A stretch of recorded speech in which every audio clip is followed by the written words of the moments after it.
Good morning. Welcome to another edition of Coffee with Tea. I'm your host, the amazing Tea Street. Let your faith be bigger than your fears.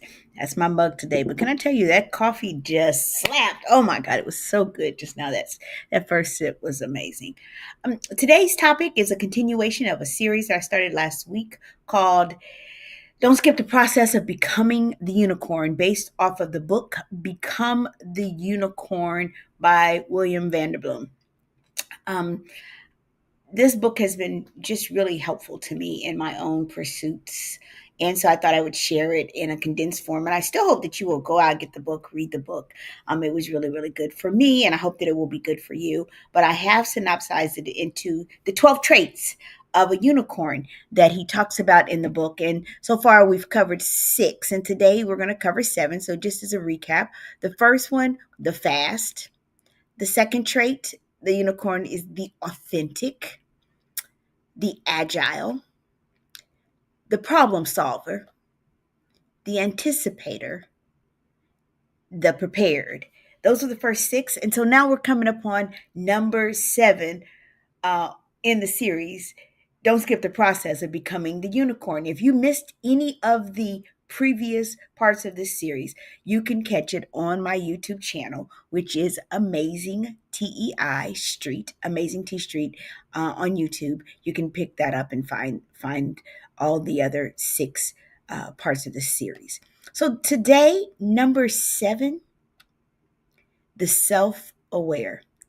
Can I tell you, this one is way more important than people ever acknowledge. When we are talking about building our personal brand, our spiritual brands, our professional brands, people who are self aware can move mountains that people who are not knock down.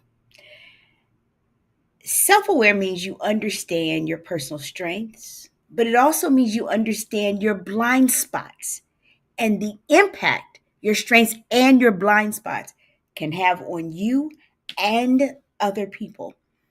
It's important to be self aware because if we only know our strengths, but we don't know what our blind spots are, I like the fact that they call them the blind spots. Some folks call them, our weaknesses. I never use that term. I call them my developmental needs, areas that I need to develop more in. But whatever you call it, you got to know the whole you. And as I've been trying to do in this series, I've been trying to give you action steps so that you can build your capacity in these areas. So, good morning, Ms. Brown. So, to become the self aware, the action steps, some of the action steps you can take, these are not all mandates, but there are certainly ways that you can do that. Take personality or style assessments. Y'all have taken so many personality traits and style assessments, the assessments that tell me, the Myers Briggs assessment that kind of tells me about myself. I've done the Strength Finder. I've done, oh my goodness, I've done a few. And in each one, they all come back pretty much with the same thing, which has helped me to really understand what my strengths are, but also to understand, good morning, Jackie, but also to understand where my blind spots are.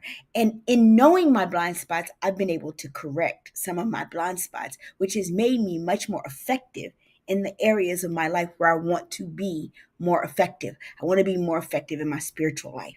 And so if I know that I'm easily distracted by white noise, that was one of the things I found out in one of my assessments years ago. And so I had to do is really learn how to focus my mind so that I could shut out white noise so that when I'm spending time with God, that time is intentional and it's focused.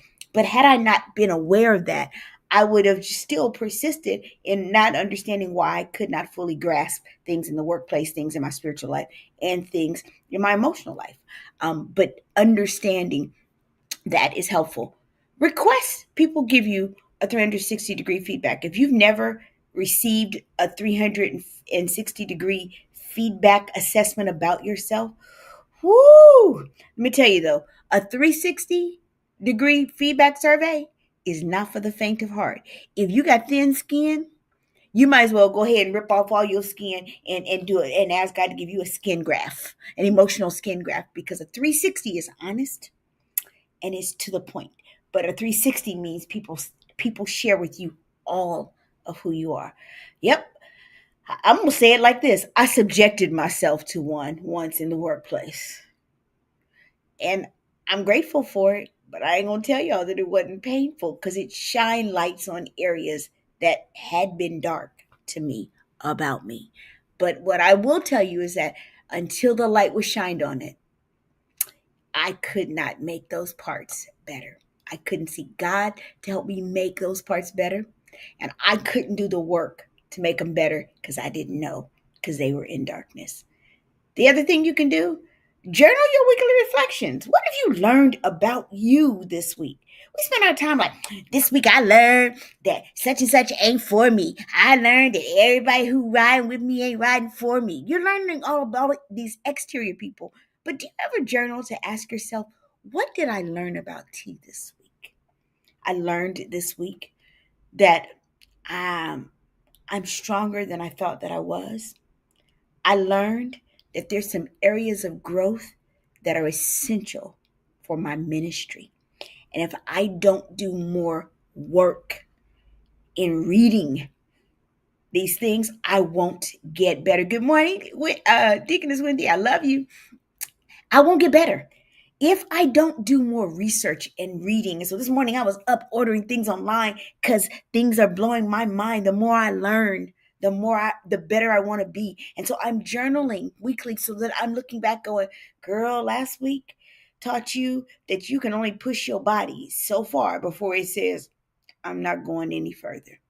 I learned that I'm working as I work out. I get results. Those are things that when I went to the doctor last week and saw what the doctor said, I was like, let's go. I knew those things cognitively, but knowing it on the scale is a different thing. So it inspired me. So that's why being self-aware is so important. And finally, go back and review recordings of you leading.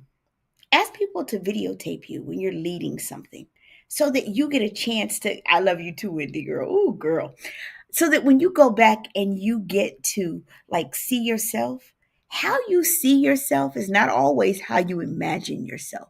So people who are the unicorn, the exceptional people in every area of their lives, are people who are self-aware. So become the self-aware. Take a personality survey. Request that people give you a 360 feedback. Journal your weekly reflections and review recordings of yourself so you will have a real good understanding of all of who you are. Because you might be able to deceive other people, but you don't want to deceive you. I'm the amazing T Street. There's absolutely positively nothing amazing in me that's not in each and every one of you. So whatever you do, don't skip the process of becoming the unicorn because the unicorns are exceptional. Have an amazing day.